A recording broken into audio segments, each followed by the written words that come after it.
네, 안녕하세요. 오늘 토요일 오후 주말입니다. 네, 두 번째 제 강의를 시작을 하도록 하겠습니다. 오늘 주제는 플라톤의 신화 비판과 활용입니다. 네, 제가 이제 플라톤의 국가편을 중심으로 한다고 그랬는데요. 저기 자료를 준비하다 보니까는 플라톤 저술에 전반적으로 나오는 신화의 내용을 바탕으로 오늘 강의를 하도록 하겠습니다. 예, 일단 이제 지난 시간에 신벌과 히브리스 개념을 중심으로 해서 신이 내리는 벌에 대해서 그리스 신화에서 사례를 소개를 해드렸고요. 예, 일단 이제 히브리스 개념은 굉장히 좀 의미가 폭넓은 그런 개념이에요. 그래서 한 단어로 이렇게 번역을 하기 힘든 그런 이제 단어고요. 오늘 또 소크라테스 이야기에도 또 소크라테스를 고발한 멜레토스라는 사람에 대해서 또 소크라테스가 휘브리스라는 말을 씁니다. 그러니까 너무 이렇게 나아갔다는 거죠. 자기를 고발한 사람이 부당하게 자기에 대해서 이렇게 고발 행위를 했다. 이제 그런 행위를 두고서 또 휘브리스라는 말을 씁니다. 네, 일단 이제 그리스 신화는 어떻게 보면 철학이에요. 초기 단계의 철학이라고 볼 수가 있어요. 그래서 신화 속의 세계의 모습, 세계 우주 생성부터 해서 또 지구의 온갖 자연물들이 생성하는 것, 그것뿐만 아니라 또 인간 삶의 이야기들, 여러 가지 또 부정행위들, 또 좋은 쪽에 그런 긍정적인 또 일도 물론 있습니다만은요. 예, 아무튼 그리스 신화는 세계관 또 인생관, 흔히 이제 철학이 두 가지 것을 다룬다고 이야기하잖아요. 그래서 사실 어떻게 보면 또 인생관, 세계관 이게 우리가 흔히 이제 연설자들이 추구하는 가치하고도 또 아리스토텔레스 수사 또 우리가 흔히 인터넷상에서도 두 단어로 표현이 되는 부분이 있잖아요. 그게 이제 바로 진실과 정의예요. 그러니까 이제 진실이라는 말은 이 세상의 참 모습, 이 세상이 어떤 것인지를 제대로 이제 파악을 하는 거죠. 사실관계를. 그리고 이제 정의는 삶의 가치죠.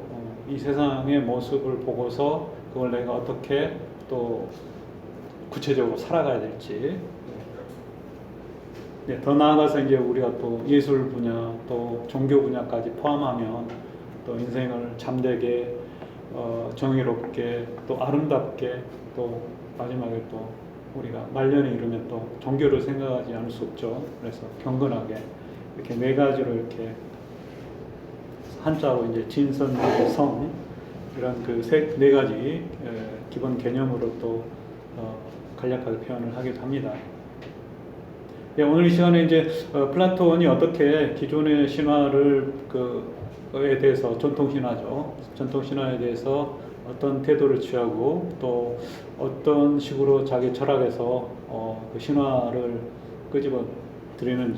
끌어들이는지 이거를 소개를 하도록 하겠습니다.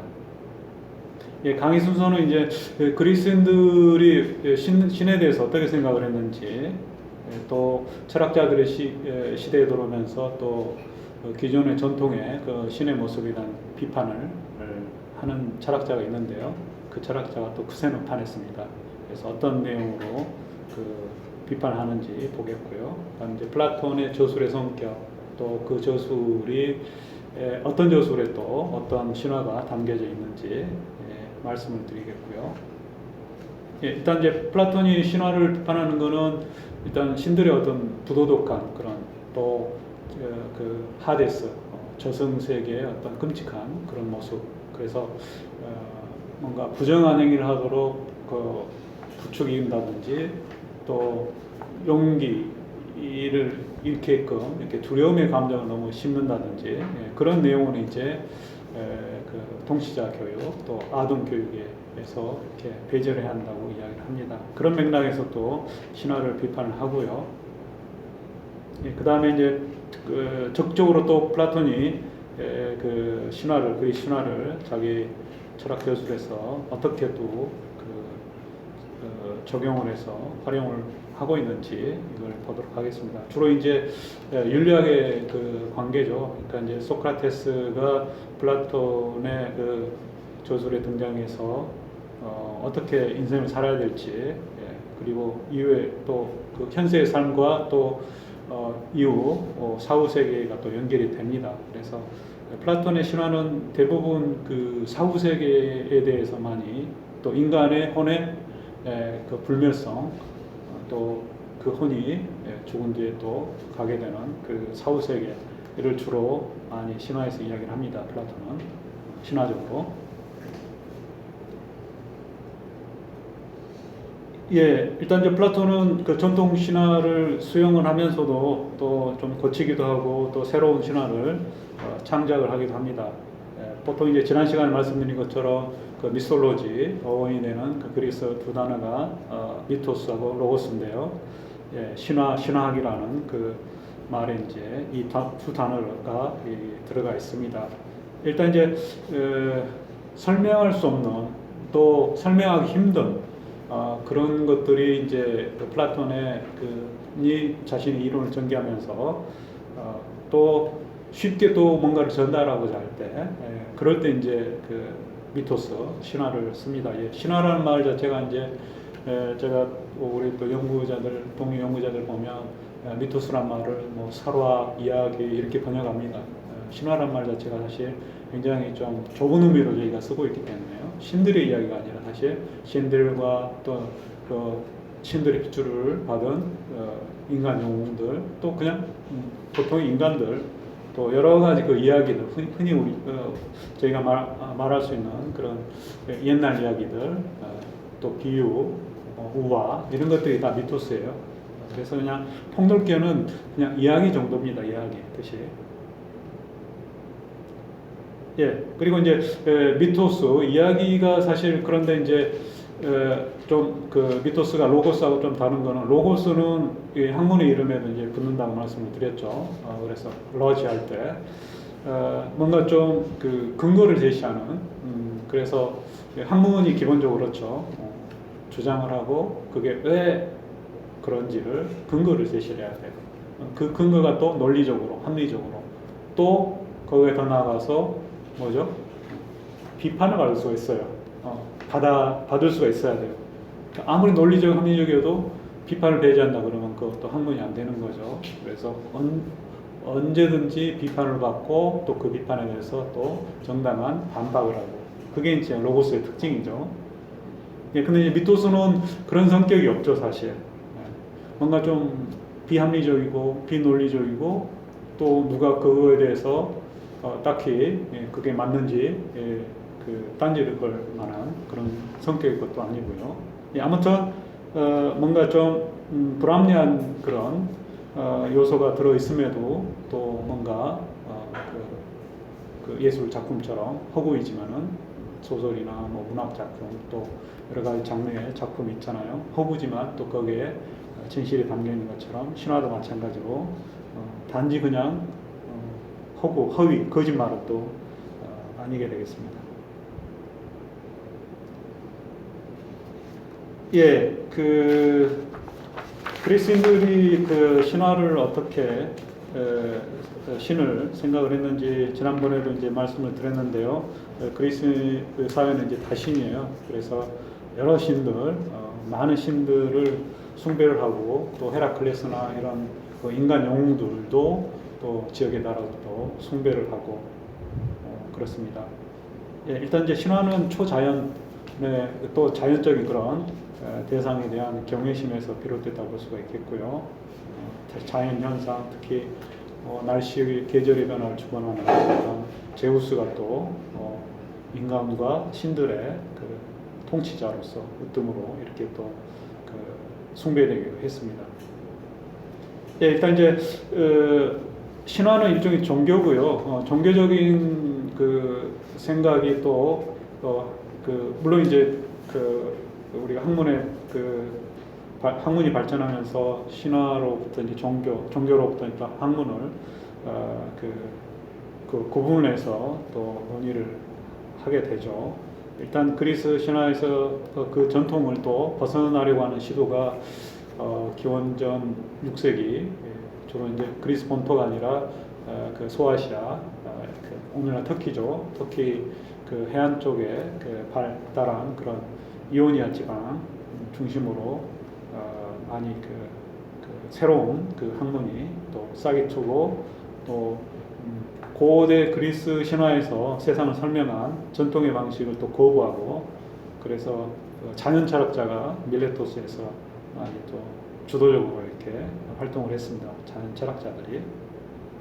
예. 그리고 그 신화적인 설명을 거부하고 또 신화적인 설명 대신에 추상적인 그런 사유의 길에 접어들게 됐습니다. 그래서 최초로 뭐 철학자, 우리가 이제 철학사에서 이야기를 할 때 탈레스를 이야기를 합니다. 그래서 만물은 물이다. 물이 이제 어떤 근원적인 요소로 세상을 설명하는 그런, 그러니까 예전 같은 이제 신의 이름으로서 이야기를 하는데 이제 의인화된 그런 인격화된 신이 아니라 자연물 자체를 이야기를 합니다. 물론 이제 탈레스도 사실 그런 그 신의 그 전통적인 신에서는 벗어났지만 그래도 또 자연 인간 자연 세계가 신들로 충만하다, 가득 차 있다, 또 그런 신 개념을 자연 대상에 쓰기도 합니다. 예, 일단 이제 탈레스는 최초의 철학자인데 사실 철학자라기보다도 자연 철학자로 볼 수가 있겠습니다. 일단 이제 자연 탐구, 자연의 궁극적인 원리, 근본적인 물질을 탐구한 그런 최초의 그런 철학자라고 평가를 할 수가 있겠습니다. 예, 일단 이제 기원전 6세기 정도 들어오면 이제 굉장히 주변국과 특히 그 동방, 바빌로니아, 이집트 그 이전부터 이렇게 그 여러 지역과 교류를 하면서 이게 이제 세상이 그 다른 지역의 또 그 세계관, 인생관, 또 다른 지역의 문물 이런 것들을 이제 접하게 되고 그래서 이제 웅울한 개구리가 아니라 세상을 보는 안목이 또 그래서 많은 그 학문들이 또 이집트에서 많이 그 수입이 돼서 그리스인들이 발전을 시켰다고 말하고 있습니다. 예, 그리스 신화 그리스인들은 사실 신전이죠. 오늘날의 뭐 교회나 절과 똑같습니다, 사실. 그래서 신들을 단지 이제 숭배할 수 있는 그 공간이 있어야 되겠죠. 성소가 그게 이제 신전입니다. 그래서 페르시아인들의 공격을 또 수차례 받으면서도 또 다시 새로 이렇게 건립을 하고요. 오늘날 또 폐허로 남긴 했습니다만 그 파르테논 신전도 바로 아테나의 신을 모시는 도시의 수호신을 모시는 신전이었습니다. 예, 오늘날은 이제 그리스 그 고전기의 건축물의 전형으로 이렇게 널리 알려져 있고요. 예, 일단 이제 종교고 그래서 신을 숭배하면서 여러 가지 것들을 이야기를 합니다. 우리도 그렇죠. 교회나 절 가면 뭐합니까? 소원을 빌잖아요. 뭐 좀 이루게 해달라고. 그리스인들도 마찬가지예요.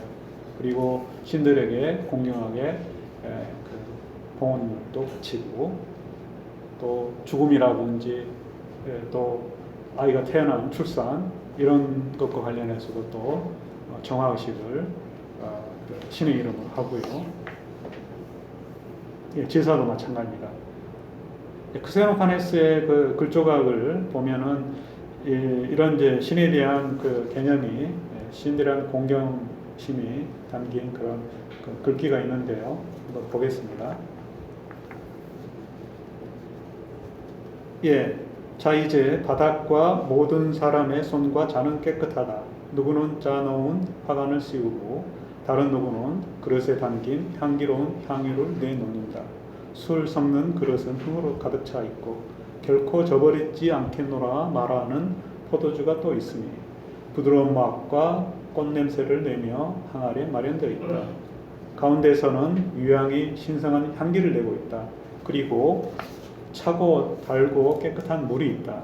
노릇한 빵이 옆에 놓여 있고 영예로운 상에는 풍성한 치즈와 꿀이 올려 있다.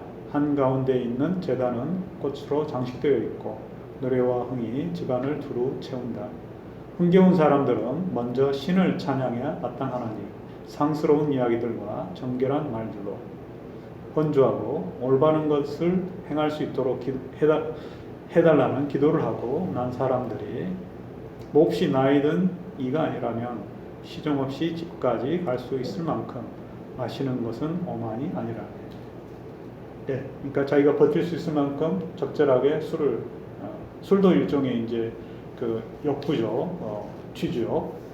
예, 그래서 사람들 중에 술을 마시고도 고상한 것들을 드러내는 일을 칭송해야 하나니 그에게는 탁월함에 대한 기업과 노력이 있기에 이 사람들의 허구인 티탄족의 전쟁도 기가스족의 전쟁도 켄타로스족의 전쟁도 또는 격렬한 내란도 다루지 않나니 전혀 쓸데없기 때문이라. 하지만 언제나 신들을 염두에 두는 것은 훌륭하다. 예, 이제 술에 대한 이야기라고 술을 이제 마실 때 신들에게 또 미리 먼저 헌주를 하고 그렇습니다. 그리고 또 술자리에서 또 지켜야 될 어떤 예절 비슷한 것을 이야기를 합니다. 일단 이제 술이 인간에게 주는 그것들은 그 그리스 비극 작품에도 많이 나오죠. 노고를 하루의 노고를 잊게 하고 근심을 잊게 하고 또 여기에 이제 나오죠. 그 집에 흥을 돋우고 집안에. 예, 그리고 이제 노래에도 이런 게 이제 좀 플라톤에 많이 반영이 되는데요. 그러니까 이제 탁월함, 좋은 쪽의 것들을 기억을 하고 친송을 하고 신들의 어떤 다툼 이런 거, 싸움 이야기는 이제 배제하는 그런 이야기를 합니다. 예, 일리아스의 이제 그 지난 시간에도 소개를 해드렸는데요. 그 아가멤논의 히브리스를 이야기하면서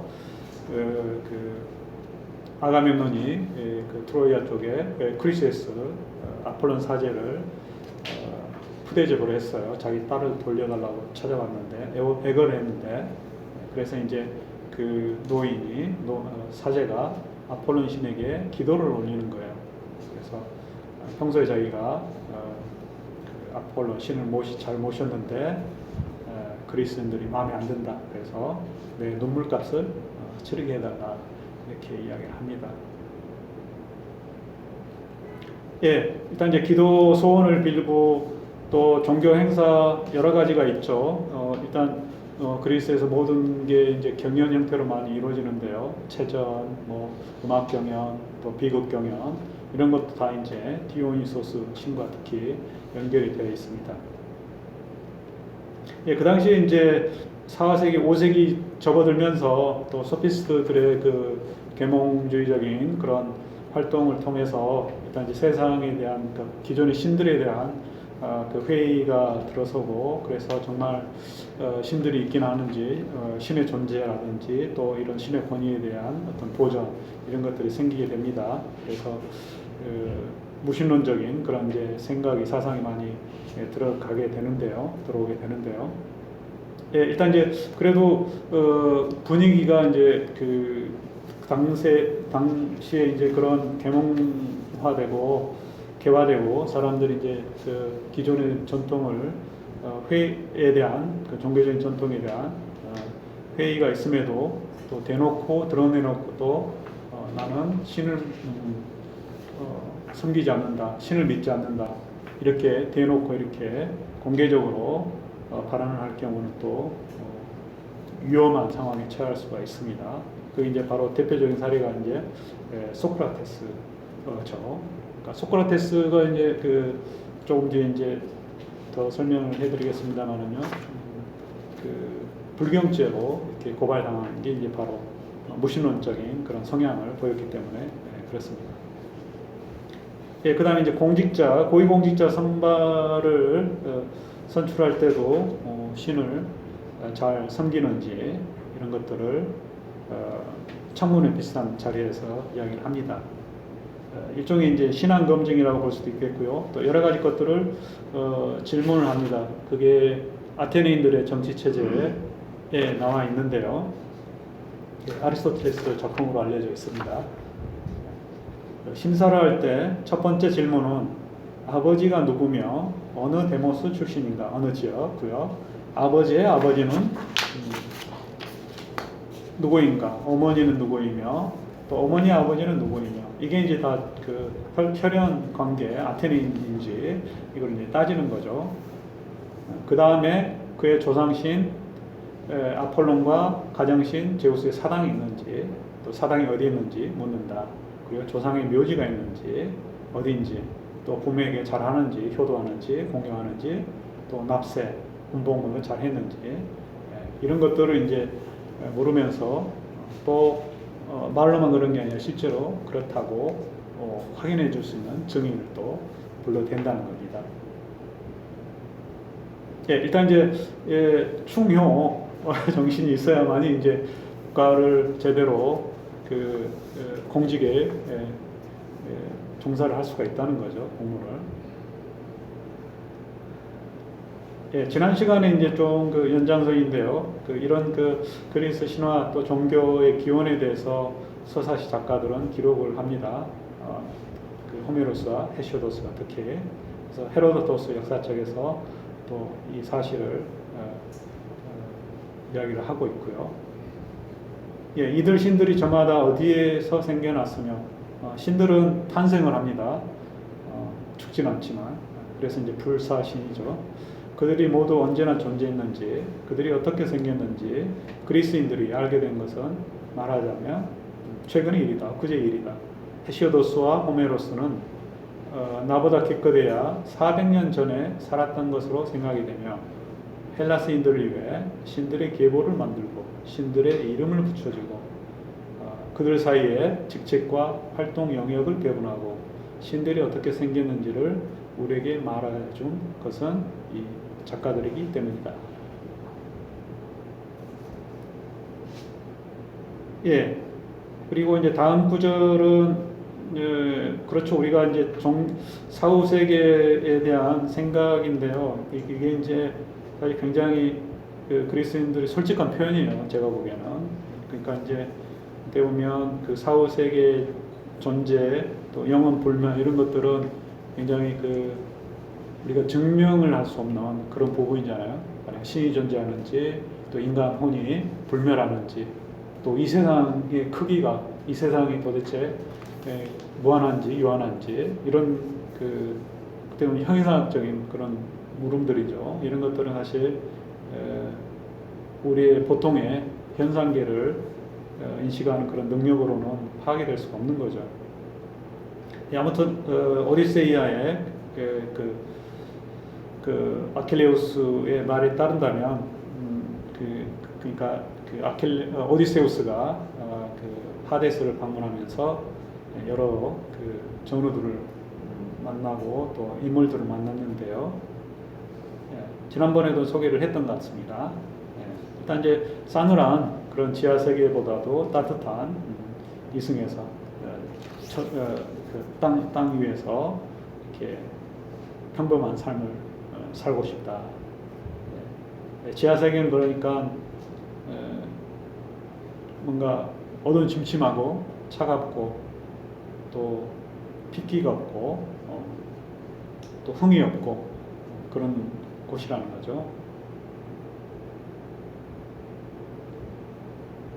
예, 무신론의 위험에 대해서 이제 그 당대 분위기를 이야기할 수 있는 게 이제 소크라테스라고 이야기를 했는데요.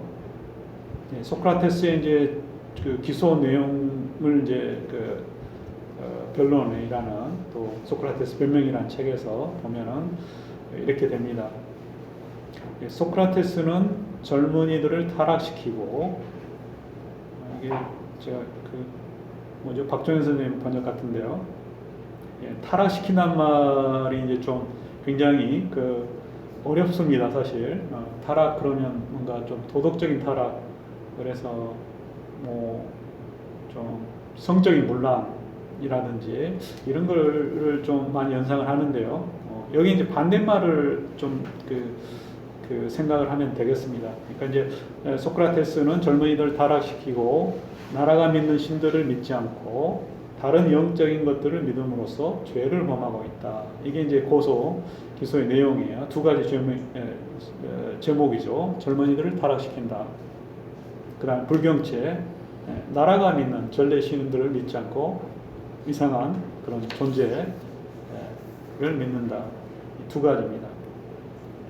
다른 이제 분은 타락시킨다는 말을 사실 그리스어에 제가 이제 변기를 해놨는데요. 디아프테이레는 망치다는 거예요. 그러니까 나쁘게 만들다는 거예요. 이제 반대말을 생각을 해보면 좀 이해가 좀 쉬워요.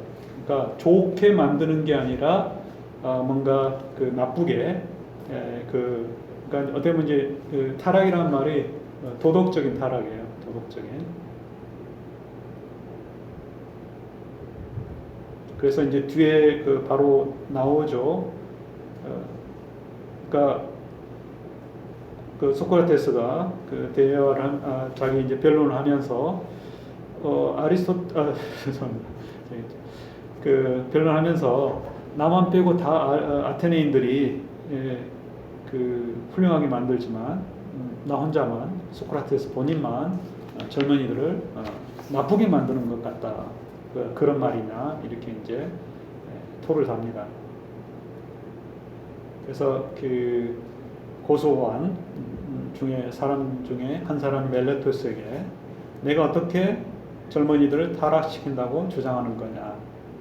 그대가 적은 기소장대로 나라가 믿는 신들을 믿지 않고 다른 영적인 존재를 믿도록 내가 가르치면서 그렇게 한다는 게 분명한 게요. 이렇게 이제 다른 신을 믿게 또는 이상한 신적인 존재를 가르치면서 타락시킨다는 게 아니요. 그래서 이제 결국은 젊은이들을 타락시킨다는 것도 사실 불경죄와 관련이 되어 있어요. 그렇죠? 어떤 다른 종교적인 신념을 심어준다는 거죠.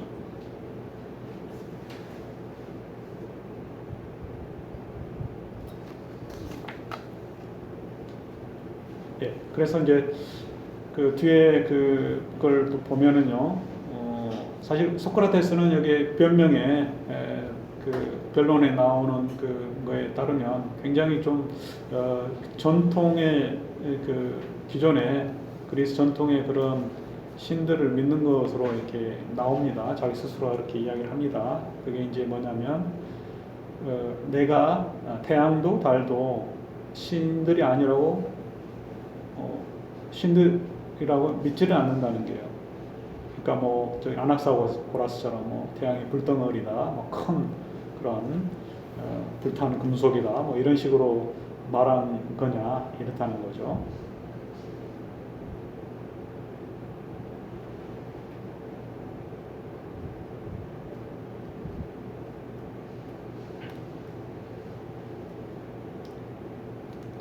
예, 그래서 자신을 아낙사고라스로 생각을 하지 마라 그런 이야기를 합니다. 그러니까 이제 아낙사고라스를 착각을 하고 고소를 한 거냐. 근데 다 여기에 이제 재판정에 참가한 그런 배심원들은 다 그런 이야기가, 그러니까 해가 돌이다, 달은 흙이다, 이게 이제 바로 전통의 그런 자연 설명이 아니라 그냥 자연과학적인 또는 합리적인 설명이죠. 이제 태양을 헬리오스라고 안 하고 다른 셀리네라고 안 하고 신의 이름이 아니라 이제 자연 물질로 이렇게 이야기를 하는 겁니다.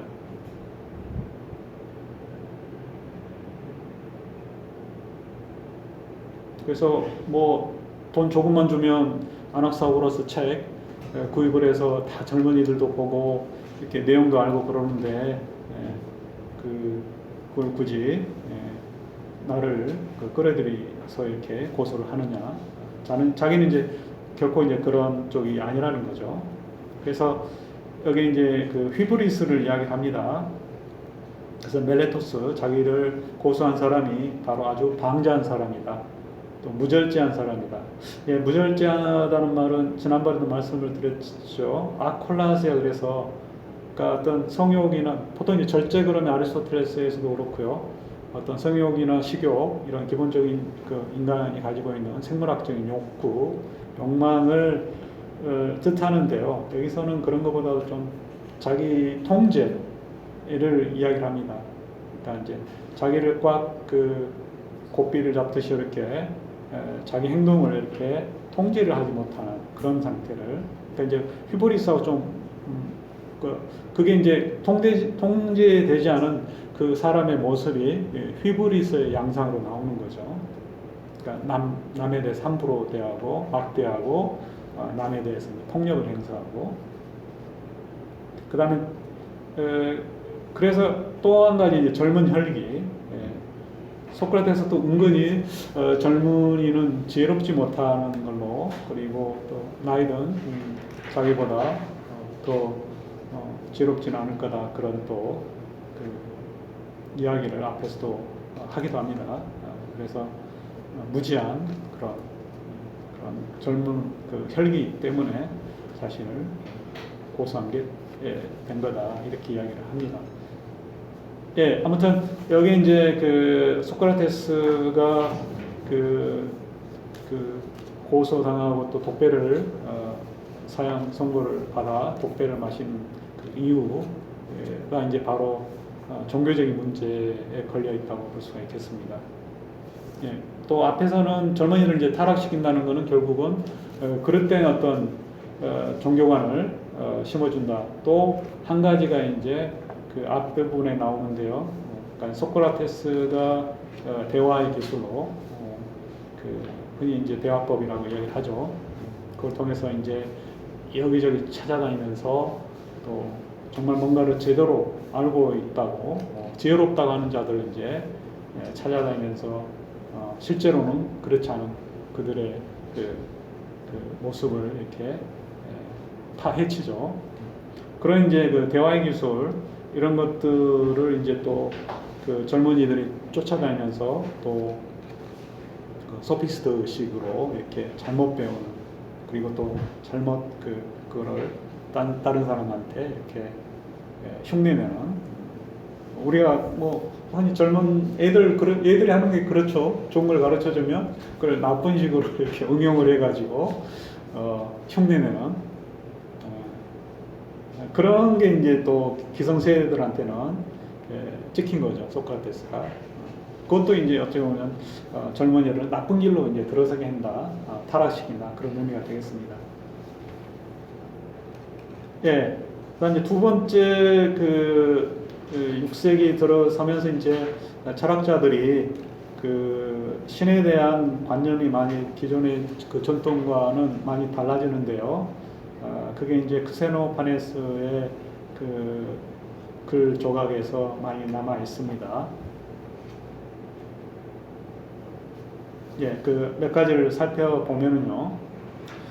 호메로스와 헤시오도스 두 서사시 작가는 인간들 사이에서 비난받을 만하고 흠잡을 만한 것들 모두를 뭐 도둑질, 간통, 또 사기, 또 싸움박질 이런 것들을 신들에 부여했다. 그러니까 신들이 다 인간들이나 할 법한 그런 부도덕한 일을 한다는 거죠. 그리고 가사자들은 이게 이제 불사신과 대비되는 말이에요. 죽을 수밖에 없는 죽을 운명인 그런 인간들은 신들이 태어나고 심지어는 신들이 또 죽는다까지도 이야기를 합니다. 크레타의 누구는 그래서 이제 크레타인들은 거짓말쟁이라는 유명한 또 논리학의 이해가 나오는데요. 예, 아무튼 제우스 신도 죽는다고 그래가지고 실제로 크레타 섬에는 제우스 신의 무덤이 있어요.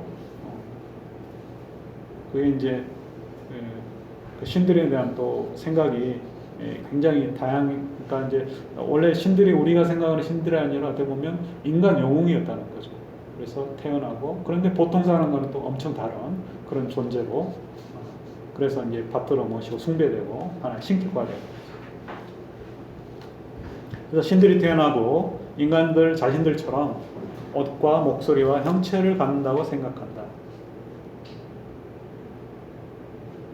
이게 이제 인간들의 행위뿐만 아니라 인간들처럼 또 태생도 그렇다는 거죠. 그래서 지역마다 또 신들이 달라요. 에티오피아, 아프리카 사람들은 자신들의 신이 코가 낮고 납작하고 피부가 검다고 말하고 저 북쪽의 트라키아인들은 자신의 신이 눈이 파랗고 머리카락이 붓다고 말한다. 그러니까 자기들 모습을 그렇게 이야기한다는 거죠. 인간들뿐만 아니라 동물들도 신을 스스로 이렇게 묘사하면 그럴 거라는 거죠. 소들, 말들, 사자들이 손으로 그림을 그리고 사람들처럼 뭔가를 작품을 만들 수 있다면, 말들은 말들과, 소들은 소들과 유사한 신의 모습을 그릴 것이다. 자기들과 비슷한 형체로 그린다는 거죠. 이게 이제 기존에 가지고 있던 인격화된 그런 신들의 모습이고요. 근데 이제 크세노판에서는 신은 그렇지 않다고 이야기를 합니다. 위대한 하나의 신은 형체도 생각도 또 인간들과 조금도 비슷하지 않다. 신은 언제나 같은 곳에 전혀 오타가 좀 있습니다. 제가 급하게 이렇게 치다 보니까.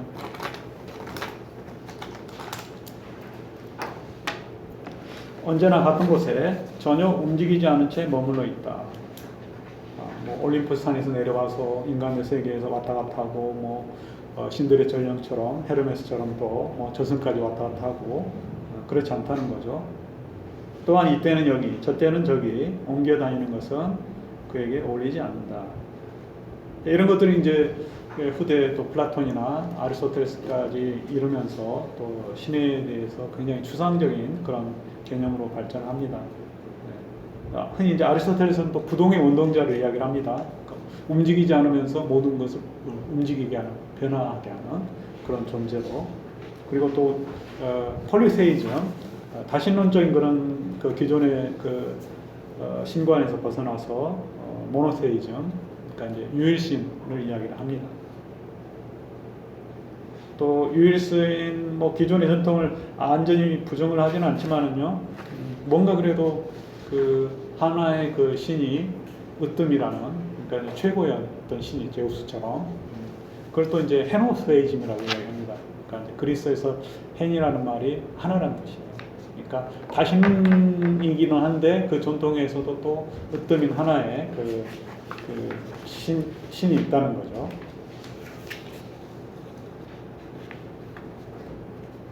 예.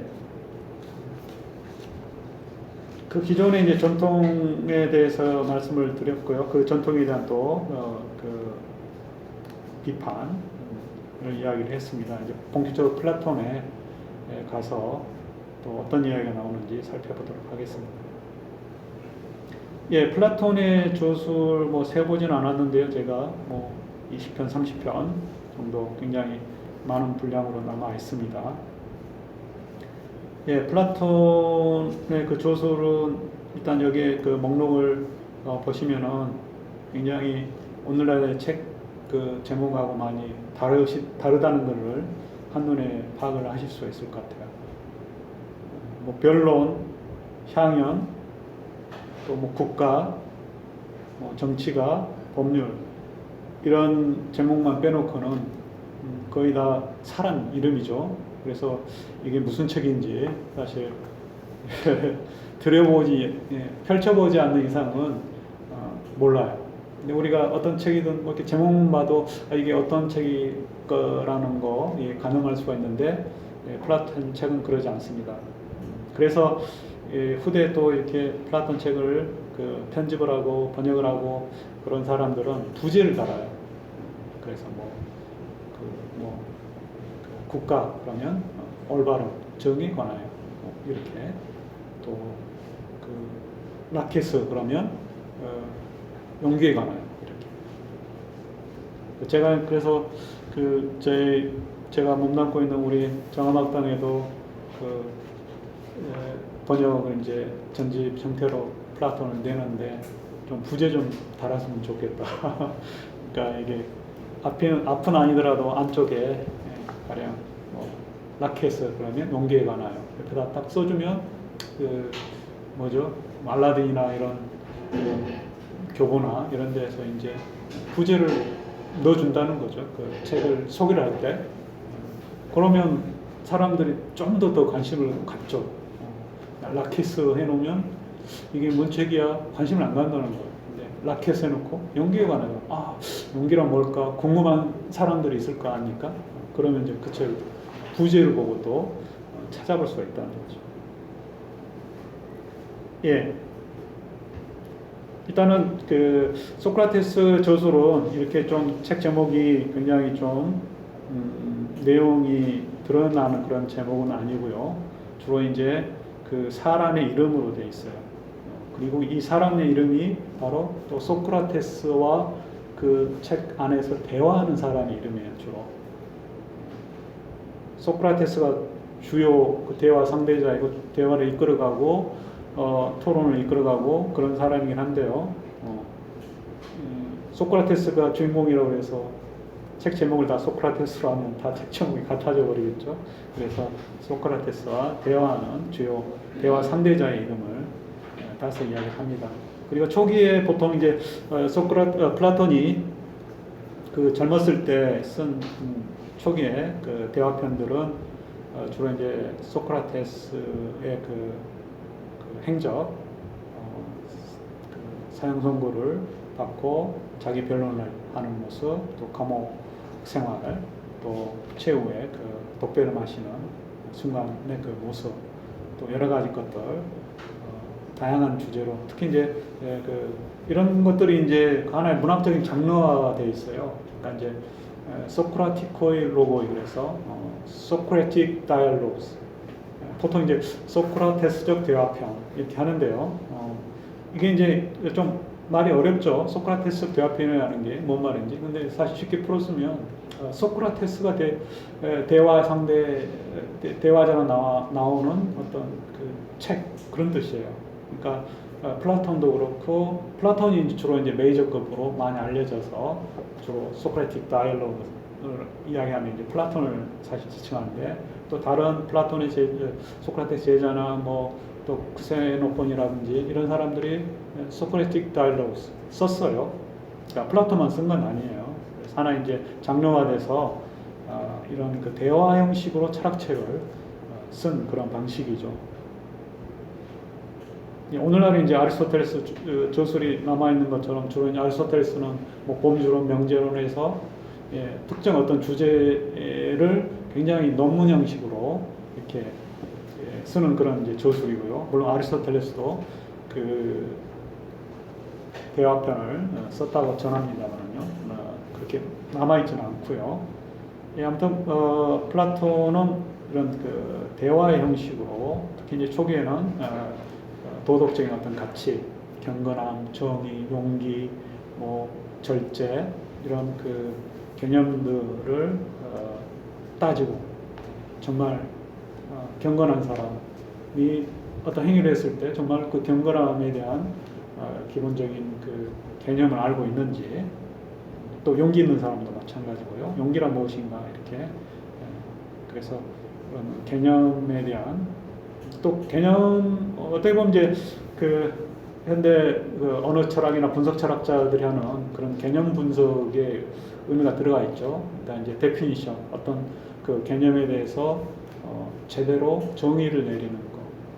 그러니까 어떤 그렇죠. 우리가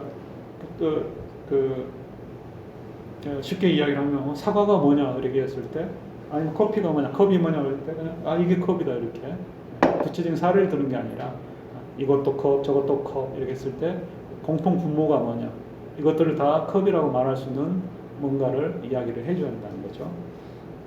네, 이게 이제 도덕적인 개념도 마찬가지고요. 하나하나의 구체적인 용기 있는 행위 이게 아니라 그 용기 있는 행위를 다 포괄적으로 일컬을 수 있는 그런 뭔가를 말할 수 있다는 말이죠.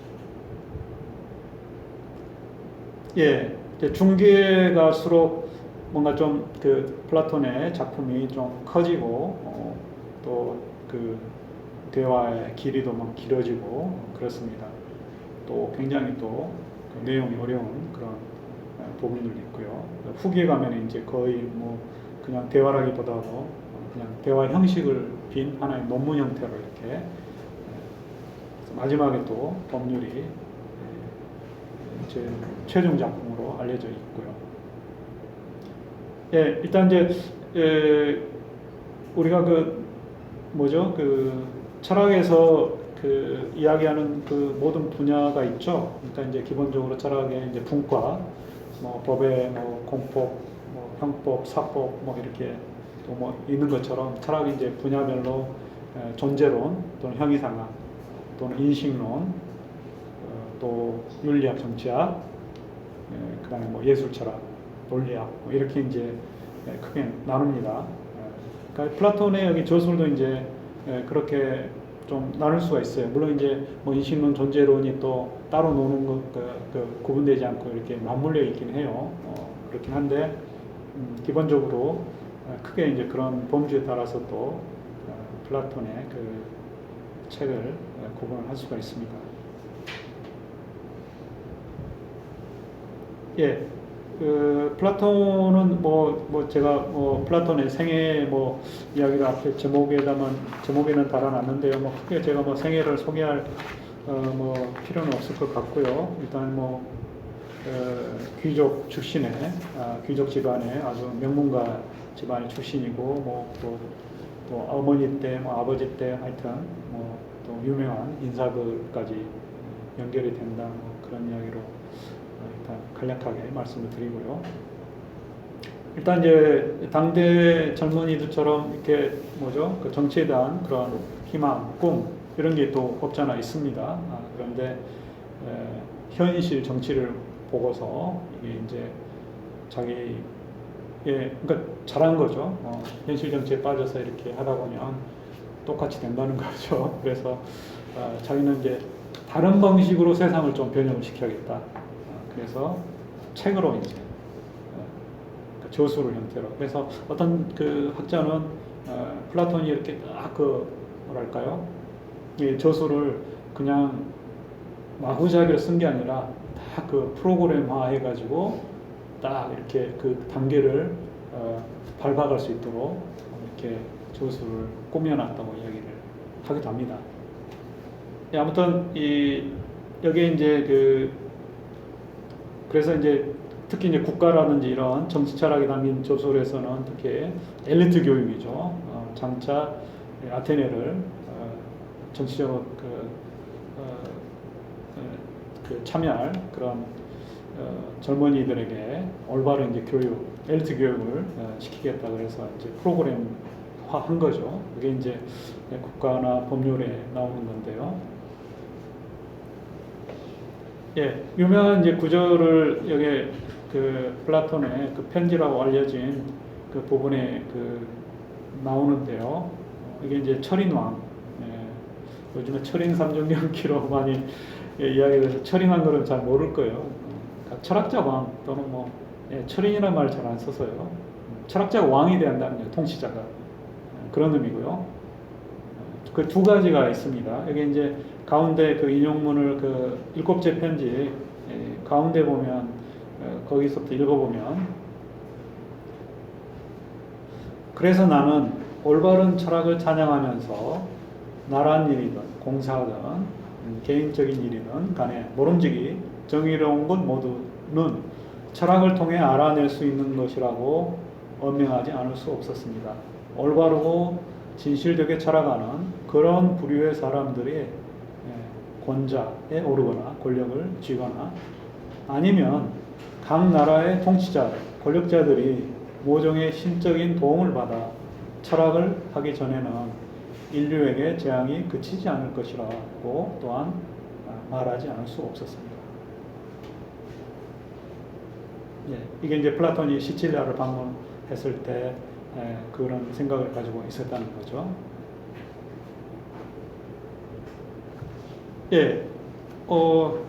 그게 이제 우리 그 사회에서도 이제 그런 권력자들의 모습을 보면 철학적인 그런 마인드가 좀 별로 없는 것 같아요. 그러니까 이 시대에는 정말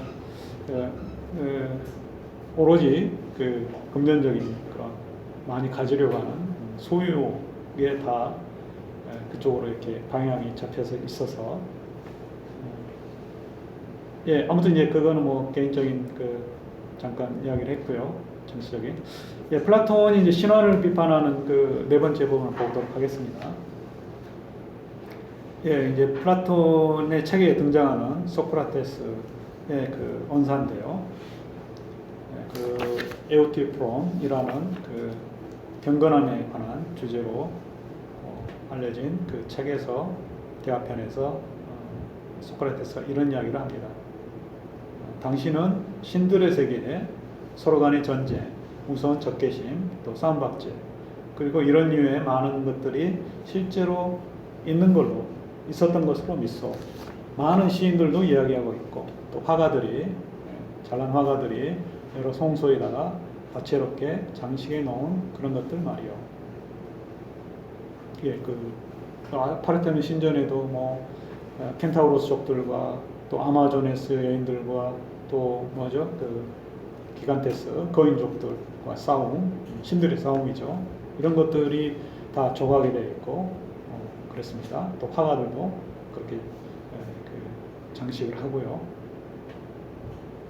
예, 특히 판아테나야 축제에는 다채롭게 수놓은 이런 장면들로 가득한 페플로스, 아테나 여신에게 이제 처녀들이 짜서 바치는 직물입니다.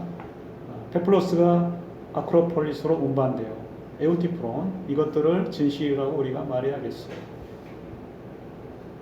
네, 이게 이제 신들의 어떤 비도덕적인 그런 면모에 대한, 그러니까 기존의 그 신화, 전통적으로 내려오는 신화의 모습에서 이제 이런 신들의 모습은 사실 그 통치자 교육에서, 왜냐하면 이제 그런 것들을 가르치면은 그 내용을 이야기를 하면 그걸 본받아 할 수밖에, 그러니까 하기 쉽다는 거죠.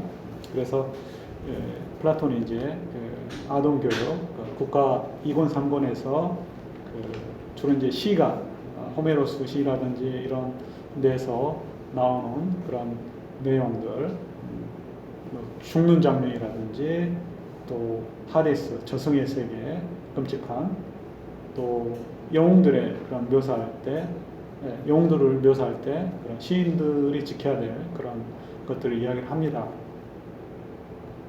또 그런 신들이나 영웅들의 그런 신화에 대한 묘사뿐만 아니라 또 인간 현실에서 또 정의로운 자, 그렇지 못한 자, 이런 자들이 어떻게 사는지를 제대로 이야기를 해야 된다고 합니다.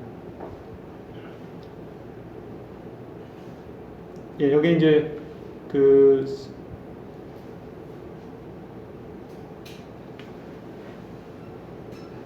국가편의 이권의 그 내용을 인용을 하겠습니다. 소크라테스가 이야기를 하는 겁니다. 글라우콘에게.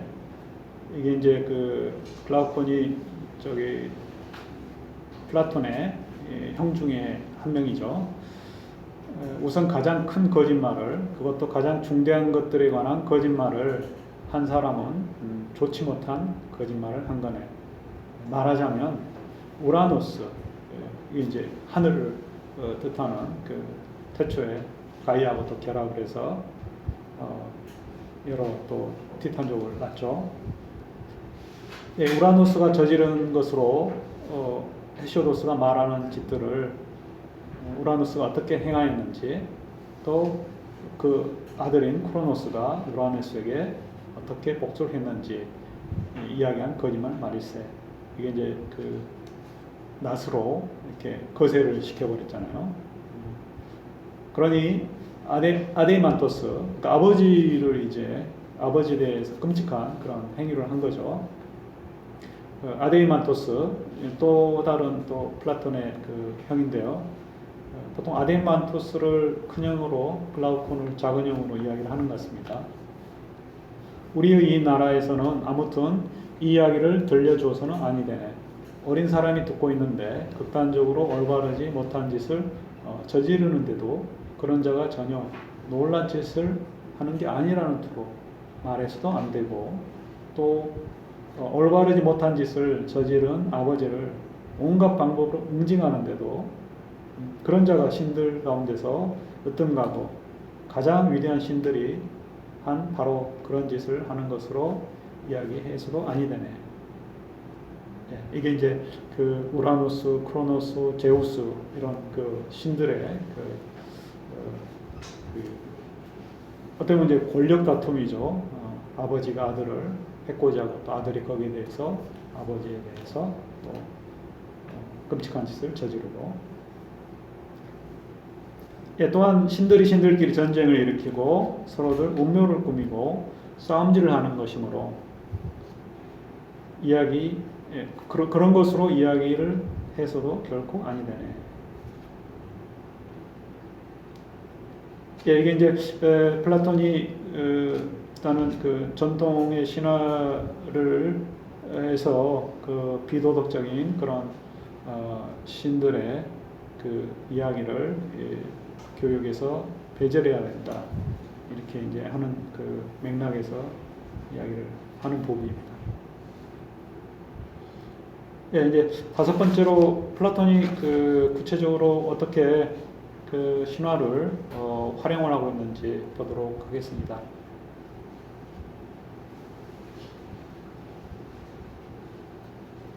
일단 이제 여러 신화가 의미가 이제 여러 가지가 있는데요. 그 말 자체가 있다고 말씀을 드렸습니다. 그래서 그 그냥 이야기 또는 우화 그런 성격의 또 이야기들도 그 플라톤의 작품이 있고요, 들어 있고요. 그러니까 이제 기게스의 반지라든지 또 여러 그 플라톤이 그 국가편에서 하는 그 뭐 동물의 비유, 또 선분의 비유, 또 태양의 비유, 이런 것들이 이제 다 자기 어떤 존재론, 인식론을 설명하기 위해서, 쉽게 설명하기 위해서 구체적으로 이렇게 어떤 비유의 형식으로 이야기를 한 부분입니다. 예, 뭐 신화의 내용은 단지 여기 주 대화자인 소크라테스만 이야기하는 건 아니고요. 뭐 티마이오스 편의 티마이오스, 그다음에 프로타고라스라는 그 대화편에서는 또 프로타고라스가 이야기를 합니다. 또 향인이나 뭐 이런 데서는 또 아리스토파네스가 또 인간의 그 세 그룹을 또 이야기를 하고요. 일단 이제 플라톤 신화를 보면 굉장히 그 대화편 안에서 신화가 등장했다는 건 이야기잖아요. 이야기는 대화가 아니에요. 그냥 내레이션이에요. 그러니까 계속, 그래서 굉장히 또 더러는 굉장히 그 신화의 내용이 길게, 특히 그 사후세계의 모습, 하데스의 모습을 그린 곳은 굉장히 길어요. 제가 일일이 여기 이제 다 그 뭐 인용은 하지 못했습니다만요. 굉장히 길고 장황해요. 왜 이런 이야기를 굳이 이렇게 길게 여기서 철학적에서 할까? 그럴 정도로. 예, 그래서 이제 주로 그 우리도 그렇죠. 어떤 구체적인 예시, 신화도 일종의 예시예요. 그래서 글을 쓸 때 또 말할 때 뭔가 예를 들어서 이야기를 하고, 그게 이제 얘가 처음에 어떤 본론을 들어가기 전에 할 수도 있고, 아니면은 자기가 여태까지 했던 그런 주장을 또 하나의 예로서 뭔가 좀 요약을 하는 그런 방식이 될 수 있고요. 아무튼 플라톤도 이제 대화편의 처음이나 끝에서 이렇게 논증적인 설명, 로고스를 그쪽으로 유도하는 그런 신화를 쓰고, 또 마무리할 때 그 작품을, 특히 이제 그 오늘날과 다르게 사실 그 당시에는 특히 그 거시적인 세계, 우주, 또 그 지하의 세계, 사후 세계, 이런 거는 사실 굉장히 이해하기 힘든 거잖아요. 오늘날에도 이 세계의 크기라든지 신의 존재라든지 또 인간 혼의 문제, 사후 세계, 사후에 어떻게 되는지, 이런 것들은 아직도 사실 이해하기 힘든 주제죠. 그거는 어떻게 학문적으로 증명이 안 되는 그런 부분이에요. 예, 아무튼 플라톤은 이 굉장히 또 이야기, 예시 이런 것들은 재밌잖아요. 재밌고 확 들어오고, 또 반면에 이론적인 설명, 논증은 지루하고 몸이 건조하고 딱딱하고, 그래서 이제 신화가 이제 갖는 그런 기능은 뭔가 어떤 그 사안에 대해서 뭔가 좀 구체적으로 이렇게 뭔가 단번에 파악할 수 있는 이게 뭐다라는 그 내용적으로 파악할 수 있는 그런 기회를 제공한다는 점에서 신화의 가치가 있다고 볼 수가 있겠습니다. 예, 일단 오늘 이제 그 소개해드린 부분에 보시면 알겠지만 굉장히 그 혼의 문제와 관련해서 사후 세계가 굉장히 주로 많이 이야기가 되고 있어요. 그게 이제 뭐겠습니까? 사후 세계를 이야기한다는 결국은 죽기 전에 어떻게 자기가 살아야 될지. 사후 세계가 그냥 그려지는 게 아니라 그냥 그려지는 게 아니라 뭐 기독교나 다른 종교도 마찬가지죠. 그러니까 사후 죽고 난 다음에 보상과 처벌이 있다는 거죠. 그러니까 착한 자는 상을 받고 또 나쁜 짓을 일삼은 자는 죽어서 심판을 받고 처벌을 받고 이게 이제 플라톤에도 핵심적으로 이렇게 흐르는 그런 생각입니다. 플라톤의 그 신화의 내용에서도. 예, 일단 이제 앞에 쭉 대화편을 여러 대화편 뭐 제가 몇 개는 세보지는 않았습니다만요. 아무튼 이 대화편을 보면 이제 그 죽음에 대한 태도 소크라테스가 변론을 하면서 또 혼의 불멸, 사후 세계, 또 사후의 심판을 받고 보상과 처벌을 받는 또 그 문제와 관련해서 어떻게 이 세상을 살아야 되는지 또 인간의 혼, 인간의 뭐 정신이라고 말할 수 있죠. 이런 것들이 어떤 부분으로 이루어지는지 우리 몸하고 똑같죠. 머리 3분을 보통 합니다. 독일어로 알레 구테 딩에스 드라 이런 말이 있습니다. 우리도 삼세칸이라고 이야기하죠. 그러니까 여기 삼각대도 다 세 개잖아요. 그러니까 뭔가 좀 안정적이고 뭔가 좋은 것들은 다 세 가지예요. 뭐 좋은 것이라고 말할 수는 없겠지만 하여튼 뭔가를 우리가 볼 때 세 가지 것, 세 가지를 이야기를 많이 합니다. 그래서 머리, 몸, 여기 가슴, 그 다음에 배. 세 가지를 이야기해요. 이게 이제 이성이고, 그 다음에 여기는 이제 뭐 용기나 이런 그런 도덕적인 어떤, 그리고 배, 이런 거는 이제 인망의 욕구, 이런. 그래서 아리스토텔레스식으로 이야기를 하면 로고스, 에토스, 파토스 뭐 이런 정도가 되지 않을까. 그래서 이제 위의 것들이 다 지배해야 한다는 거예요. 기본적으로 플라톤이든 아리스토텔레스든 머리가 이성이 지배를 하고 격정, 감 뭐 이런 우리에게 뭔가 어떤 활력, 삶의 활력이라든지 어떤 힘이 되는 그런 부분이 가운데 있고, 그다음 아래에는 이제 우리가 생식이나 영양 섭취와 관련된 그런 성적인 욕구, 또 식욕 이런 것들이 이제 관련돼 있고요. 그래서 인간의 혼도 그렇고 육체도 그렇고 또 국가에 보면 기본적으로 인간의 국가의 계층을 나눌 때도 그렇게 이야기를 합니다. 통치자는 머리, 이쪽 가슴은 용사들, 그 다음에 아래 배는 또 생산계층, 농민이나 장인들 이런 거를 이제 가리키는 그런 부분으로. 이런 것들이 다 이제 뭐냐면 헤시오도스의 그러니까 그거죠. 금속에 비유하는 그런 종족, 황금 종족, 뭐 은의 종족, 청동의 종족, 그다음에 마지막은 또 영웅전 종족, 또 뭐 철의 종족. 철의 종족이 이제 가장 살벌한 그런 인간의 종족이었죠. 국가의 계층 이것도 이제 신화 이름으로 이렇게 금, 은, 봉 이렇게 이야기를 합니다. 그리고 이제 이런 것뿐만 아니라 인간이 가지고 있는 덕성, 또 감정, 그러니까 정의와 절제 이런 도덕적인 것도, 그다음에 사랑이라든지 이런 감정, 특히 이제 사랑이 가장 기본적인 감정이죠. 이런 것들도 다 이제 플라톤이 신화를 통해서 설명을 해요. 그러니까 이제 윤리적인 문제뿐만 아니라 이런 인간의 감정 이런 거를 다 이게 이제 제가 번호를 매겨서 구체적으로 이제 하나하나씩 또 간략하게 여러분들에게 소개를 해드린 부분이기도 하고요. 일단 이제 첫 번째가 소크라테스 변론에 주로 이제 소크라테스 그 대화편이라고 하는데 보면 이제 제일 첫 번째 등장하는 그 책이 소크라테스의 변론이라는 책입니다. 변론이라는 말은 이제 영어로 아폴로기아인데요. 이게 또 아리스토텔레스 카테고리아와 그 대조가 되는 그런 개념이기도 해요. 사실 아폴로기아, 카테고리아 이게 이제 다 로기아가 붙어 있어요. 아폴로기아는 아포라는 말은 이제 부정이에요. 그러니까 아니라고 말하는 거고요.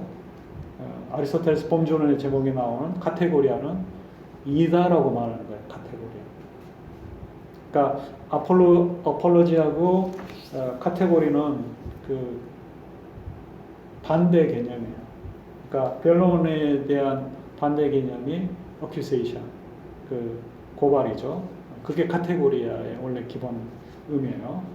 그러니까 너 이런 죄무 법행위를 저질렀다. 이런 게 이제 카테고리고요. 카테고리아. 그다음에 아폴로기아는 아니라고 이야기해요. 그러니까 부정을 뜻하는 거죠. 네, 일단 이제 변론의 의미는 그렇고요. 뭐 변명이라고 또 하시는 뭐 책 제목을 하시는 분들 있고, 사실 그 변론이 또 법적으로는 그 뭐죠? 두 가지를 다 뜻해서, 그러니까 변호 쪽, 그 다음에 고발자 쪽, 이 양쪽을 다 변론이라고 하기 때문에 또 변호라고 해야 되는 사람, 해야 된다고 하는 사람도 있고 그렇습니다. 아무튼 우리말에 이 아폴로기아, 이 그리스어를 또 여러 가지로 변론, 변호, 변명 이런 세 가지로 또 이야기를 합니다. 서구에야 뭐 그냥 그리스어를 그대로 쓰고 있는데요. 예, 첫 번째 이 소크라테스의 그 변론에 나오는 죽음에 대한 태도입니다. 그러니까 굉장히 소크라테스는 죽음을 굉장히 가볍게 봤어요. 그러니까 아무렇지 않은 걸로. 그래서 그 마지막 그 변론 부분의 마지막 쪽에 죽음이라는 게 뭐냐? 그거는 무다, 아무것도 아니다. 또는 보통 이제 그렇게 생각을 하죠. 저도 아무것도 아닌 것 같아요. 죽음에 아무것도 안 남은 것 같은데 막상 또 내가 죽는다 생각하면 뭔가 또 남을 것 같기도 하고 어디로 갈 것만 같아요. 그러니까 이곳에 살다가 다른 곳으로 거주하는 것을 또 죽음이라고 이야기해요. 둘 중에 하나밖에 없죠. 완전히 무가 되거나 아무것도 아니거나 아니면 어디 살다가 딴 곳으로 가거나 이곳에서 계속 중간에 살 수는 없죠. 그래서 이제 흔히 잠에 비유합니다. 아무런 감각도 없나 꿈조차.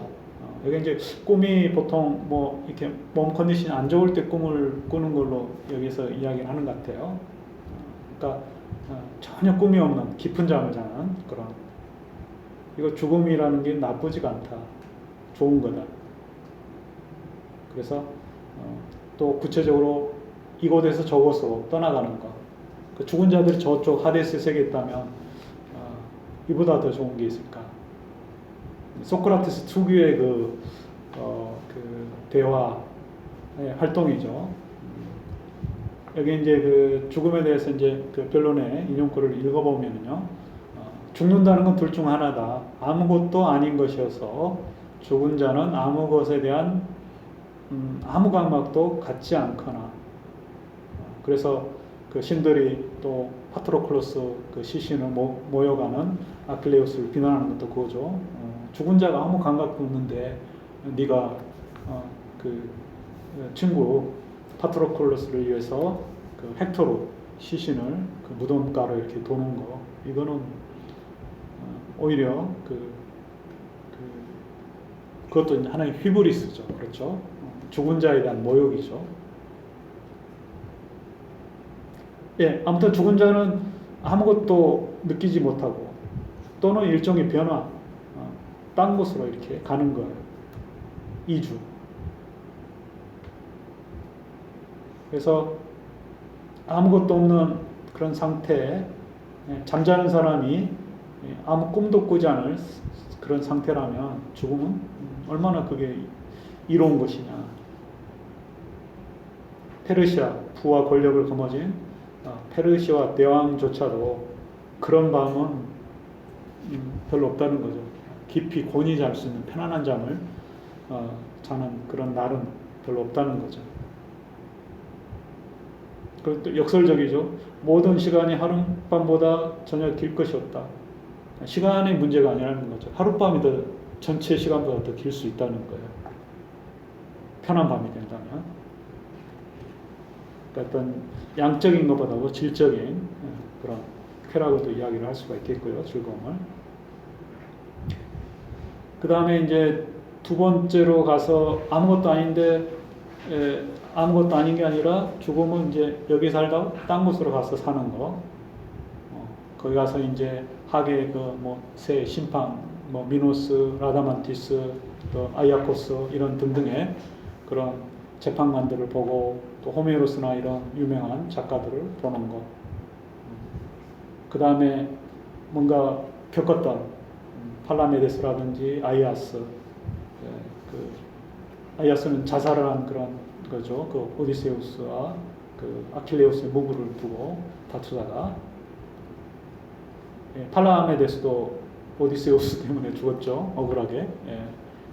그 오디세우스가 트로이아 전쟁에 참가를 안 하려고 했는데 시험하려고 아들을 쟁기질하는데 앞에 놓고 오디세우스가 미친 척하고 있었는데 결국 이제 제정신인 자기 아들을 구하러 이렇게 뛰쳐가면서 미치지 않고 제정신이라는 걸 이제 들통나게 한 인물이 이제 팔라메데스로 알려져 있습니다. 아무튼 이런 것들을 어떤 시련이죠, 어떤 건. 그거를 소크라테가 자기 자신과 한번 비교를 하면 재밌을 거다. 특히 이제 뒤에 나오는 거는 그 대화하는 거. 그쪽에 유명한 사람들, 인사들과 다 같이 만나서 대화하는 그 즐거움. 여기 나오죠. 무엇보다도 굉장한 것은 제가 이곳 사람들한테 했듯이 이승의 사람들에게 그곳 사람들 가운데 누가 지혜롭고 또 누가 스스로는 지혜롭다고 생각하지만 사실은 그렇지 않은지 그들에게 캐묻고 시험하면서 지내는 것입니다. 재판관 여러분, 재판관이 이제 수백 명의 배심원이죠. 트로이아로 대군을 이끌고 갔던 오디세우스나 시지포스 또는 그 밖에도 이름을 댈 만한 수없이 많은 남녀들을 캐묻는 대가로 여러분 가운데 누구라면 얼마를 지불할까요? 그 대화의 즐거움은 돈 주고도 살 수 없다는 거예요. 이들과 거기에서 대화를 하며 함께 지내면서 캐문다는 것. 캐문다는 말이 좀 약간 우리말은 부정적인데요. 여기는 굉장히 어떤 철학적인 그런 탐구 이런 의미입니다. 그런 것은 정말 굉장한 행복일 것입니다. 그곳 사람들은 적어도 그 때문에 사람을 죽이지는 않을 것이라는 건 단연코 확실합니다. 이쪽 사람들은 캐묻고 다닌다고 그래서 이상한 사람을 보고 심지어는 이렇게 소크라테스처럼 사형시킨다는 거죠. 굉장히 좀 뼈있는 말이죠.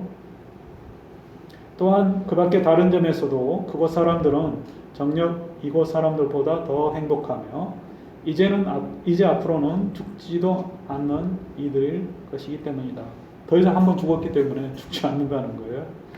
어쨌든 전해놓은 말이 진실이라면 그렇다는 얘기입니다. 그래서 이제 소크라테스가 기본적으로 이제 자기는 떳떳한 삶을 살고 또 좋은 착한 삶을 살았기 때문에 살아서든 죽어서든 전혀 나쁜 일을 당할 일이 없다. 또 이런 사람은 또 신들이 가만히 내버려 두지 않는다는 거죠. 그래서 마지막에 이제 그 변론 마지막 쪽에는 자기 아들들이 자라서 재물이나 권력 이런 것에 신경을 줬으면 자기처럼 덕성을 기르지 않고 그러면 자기 대신 내 아들들을 괴롭혀라. 그런 또 덕담을 해줍니다. 기본적으로 이제 소크라테스가 그 아테네 시민들에게 한 건 이제 그거죠. 착하게 도덕적으로 살아라. 근데 이제 보통의 사람들은 이득을 추구하는, 그래서 경제적인 이득이죠. 권력이든 뭐 부든 또 이런 것들. 그래서 이제 마지막에 가면서 죽으러 가는 쪽, 살러 가는 쪽, 어느 쪽이 나은지는 신만이 알 것이다. 아킬레우스건이 굉장히 좀 다르죠. 저는 이제 사실 뭐 철학을 합니다만은 이런 소크라테스 내세의 그런 철학적인 대화의 활동, 이거는 뭐 그렇게 크게 받아들이고 싶지는 않습니다.